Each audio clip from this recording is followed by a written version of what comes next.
Hey, it's Chris Gio from Merchant Method. This week, we're talking about the types of things that keep achievement and keep our goals at bay. Really, how to keep success at bay. This frequently is referred to as self-sabotage. And the types of things to resolve self-sabotage are not only mindset and attitude types of exercises and activities, but there are some very real actions we can take to remove some of the struggle and remove the friction. So the first thing we're going to do is talk about two types of goals or two types of achievements. Then we'll talk about making plans, making time,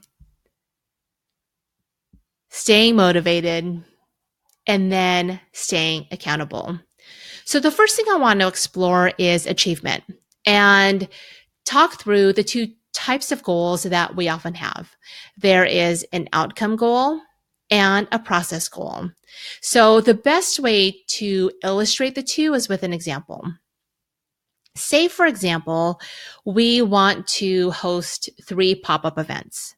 Now, in the outcome goal for the pop-ups could be a revenue goal. $2,000 per pop-up with a total pop-up gross revenue of $6,000. We should always have an outcome goal unless we are doing research, unless it's something related to marketing. But quite frequently, if we're talking through selling, outcome goals are really good to have in complement to process goals. So in this example of a pop-up, a process goal could be related to how you will go about creating the quality of event. Maybe your process goal is, I want to invite this many number of people. You don't have control over who's coming. Your process goal could be that you want to collaborate with a local restaurant, a local bar, and a local photographer. You don't know who it's going to be, but the process goal might mean in order for you to partner with 3 of those types of vendors, you're going to need to reach out to 4 of each type of vendor. So you will have been successful in your process goal if you reached out to 4. The outcome goal would be, did you secure each, right? So we need this balance of process and outcome because we are empathetic merchants. We are iterative. We listen deeply to our customers. We listen deeply to our business. The best that we can be learning organizations, the more tuned in we are with how best we lead is by how best we learn. So whether you have a mix of outcome or process, or if you're working on something really specifically, what we're talking through could relate to any size, any scope, any type of achievement goal. So let's first explore if we skip making plans. Now, I have heard from many creatives that they get concerned that making plans will in fact kill the creativity, when in fact the opposite is true. Because not only are we creatives, but we're also business owners, and we have to make sure that we are continuing to be aligned with our mission, with our purpose, that we continue to keep our customers at heart, and that requires making plans. Now, when it comes to looking at longer term objectives and longer term priorities, making plans takes on the form of project management, which is a very, very different thing than product management. Project management is the risk averse friend. It's the risk averse ally, the one that asks us to pause a little bit and to look at the potential ways to achieve a goal, to look at things that might become obstacles in the long run. They, of course, want us to achieve our goal, but they want to make sure that is as little friction and as little struggle and as few surprises along the way. So someone who maybe doesn't want to make a plan versus someone who does want to make a plan can still have an excellent time on vacation.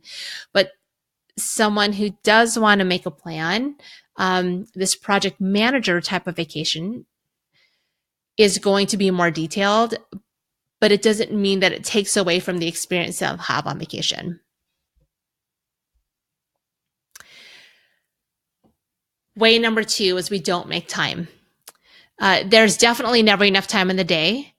And the only way that we can ensure that there's enough time in the day to do things is to respect time, to schedule it, and to stick to the schedule. I mean, that is really the only way. And I've heard a handful of times that I would, things like I would like to create a schedule, but I just can't because customer traffic is really uneven, or I run my business from home and my kids are younger, or I'm working on my business part-time and then have another job part-time. And in fact, I would say the opposite is true. It's not that you don't have a schedule. It's that these other things are your schedule. It's that the customer is your schedule. It's that the child is a schedule. It's that the other job creates the schedule. And think through what the real constraints are of your business, what the real needs are of your business, and think through what is the most valuable thing you can do with the time that you have. I often advise people not to work just to work, but to work to make progress. So think through what is going to be most meaningful to your customer, what's most aligned with your purpose and your mission, and protect that time by scheduling it. Now, there are a couple of different ways I manage my calendar. I will block out time. And oftentimes that means for me, I need to block out creative time or create a blackout catch-up period if things are really, really intense. So however you manage your time, think through how you can use that as a tool more effectively and what kinds of behaviors you may have to change or may have to shape in order to respect the time that you scheduled. Number 3, perhaps we're overlooking motivation. With the first two, with making plans and scheduling time, we have become really, really focused. But part of achievement is the other half of focus, which is motivation. So I like to think of motivation as really understanding why I'm doing the thing that I'm doing and really understanding who it helps and how it's directly tied to the core of my business. So if I'm feeling creatively uninspired, what I might do is read about my persona or read customer comments. I may try and have a direct customer interaction or revisit my mission statement before I sit down to do any big chunk of work. Or if I feel so creative and I'm having a hard time really honing in on what I need to do, then I turn to my plan and my calendar. Having strategies to go back and forth between focus and motivation is really, really important in helping us continuing down the path to reach our goals. And then the fourth thing that you might be doing is avoiding the hook. And what I mean by that is not holding yourself accountable or responsible to the things that you said you're going to do. Now, commitment is a big deal, particularly for entrepreneur-led organizations. I mean, we have achieved our current level of success because we've been iterative and responsive, and we change with the needs of our customer and we change with the needs of our community and industry. That's why we love to do the thing we do as small business owners and medium-sized business owners. But that doesn't mean that we shouldn't hold ourselves responsible for things like plans, for things like achieving process goals and outcome goals. Now, making the time, scheduling and respecting the time, or making a plan really helps you on your path to holding yourself accountable. But there are a couple of other things you can do. Tell someone you trust, another professional. Perhaps it is someone who is also looking to be held accountable. And accountability partners really check in with each other. They tell each other what their opportunities are, where they feel successful, where they've struggled, and they say due dates and accountabilities out loud for their partner to follow up on. So if holding yourself accountable isn't enough, maybe you want to find an accountability partner. Oftentimes, you can find one for free, but there are also accountability groups. I encourage you to Google it if that's something that is really interesting to you. There's a lot of great parameters around successful accountability.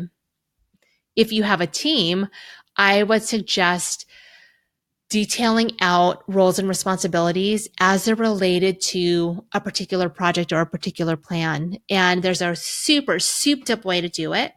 And the reason why a super souped up way might be right up your alley is because it allows the team to have really great visibility to what everyone else is doing, not in a policing way, not in a hands-off way, but in a really supportive way. It allows us to understand how much our work contributes to the larger vision.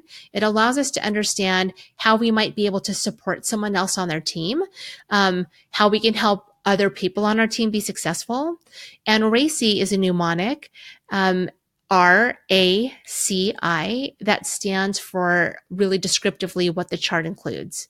So who's responsible, who's accountable, who's consulted, and who's informed on every single piece of your project plan, or every single piece of what happens in the business.